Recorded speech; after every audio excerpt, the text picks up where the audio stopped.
All right, here I am at the 26th Street Railroad crossing in Chicago Heights, Illinois.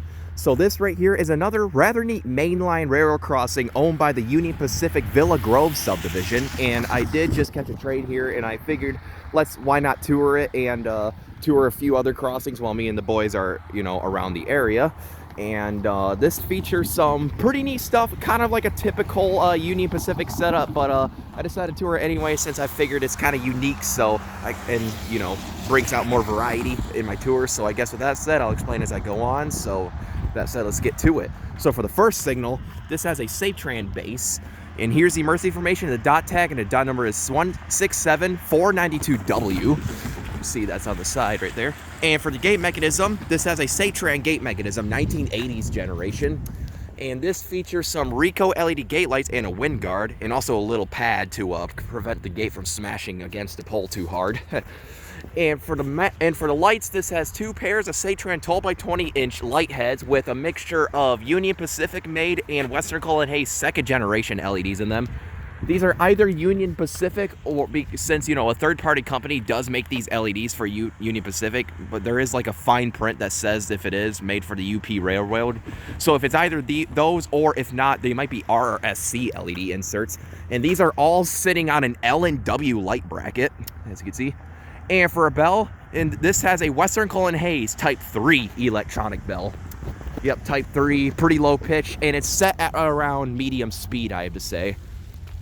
Although I had to, I forgot to mention my other crossing tour over at Main Street that the Western Cullen Hayes E-Bell there is like set at around medium to high speed as well. But yeah, I guess with that aside, let's go ahead and move on to the second signal. So for the next signal, which is kind of similar to the first, this has another SafeTran base. And here's the emergency information once again. And for the gate mechanism, this has another SafeTran gate mechanism, 1980s generation. And as you can see, they kind of cut off some of the gate arm here. Quite odd. I wonder why they had to do that. Maybe to compensate for like the weight or whatever. But yeah, and this gate also features some more Rico LED gate lights and a wind guard.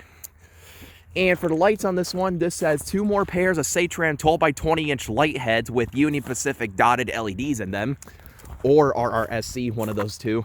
And these are also sitting on another L&W light bracket. And for a bell, this has a General Signals Type 2 electronic bell set on low volume.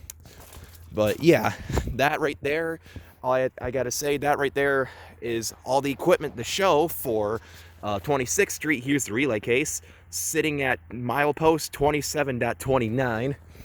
And I guess with all that said, let's go ahead and take a look at the track view. Down there is heading north towards the Main Street crossing, in which I also just toured. And it also heads right towards the Diamond, where the UP Villa Grove and CN Madison sub cross. You see the crossing on East End Avenue on the South End sub. And I think I just heard a horn, so. And you can see a derail switch right here, because this is right where the, what was I gonna say? The little spur line begins here. See derail switch set, and also an approach lit signal.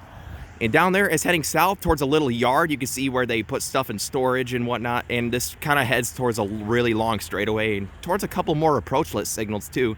See some box cars, and also see where the spur begins, right towards another crossing on East End, in which I also just toured earlier. But yeah, I guess with all that said, this was the 26th Street Railroad crossing in Chicago Heights, Illinois.